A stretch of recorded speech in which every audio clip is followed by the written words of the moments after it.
वो भी एक्सरसाइज कर रही हैं, लेकिन दोनों के बीच की जो नमस्कार दोस्तों, जिस खेसारी लाल यादव और जिस आकांक्षा पुरी को एक जिम वाला वीडियो को लेकर ट्रोल कर रहे थे, उस ट्रोलिंग का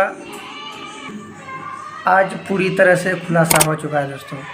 जब मीडिया वालों ने पूछा आकांक्षा पुरी से कि मैम आपका और खेसारी लाल यादव जी का जो जिम करने वाला वीडियो बहुत तेज़ी से वायरल हो रहा था, उनको लेकर लोग अनेक प्रक्रिया दे रहे थे, जिसके कारण कहीं ना कहीं भोजपुरी इंडस्ट्री का बदनाम हो रहा था। तो उनको लेकर आकांक्षा पुरी ने एक सही तरीके से और सही ढंग से जवाब देने का काम किया है। आकांक्षा जी, आपने वो जिम का एक रील डाला था जो 100 मिलियन गया है।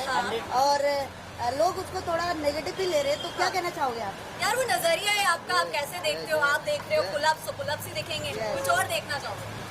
डिपेंड करता है। केसारी जी ने भी उसमें इंटरव्यू दिया कि हमने तो बस हमने गाने पे केसारी जी रील की बनाया तो मैं पर्सनल फिटनेस ट्रेनर हो गई हूँ एंड उनको एक स्पेशल डाइट पे डाल के आई हूँ। अभी उनके एब्स मुझसे ज्यादा दिखेंगे आपको। आकांक्षा पुरी ने सीधे कहा है कि ये वीडियो लोगों को सही नज़रिए से देखना चाहिए, क्योंकि किनका क्या सोच है हमें तो पता नहीं, लेकिन जो जिस नज़र से देखेगा उसको वैसा ही लगेगा। तो लोगों को बात माइंड नहीं करना चाहिए।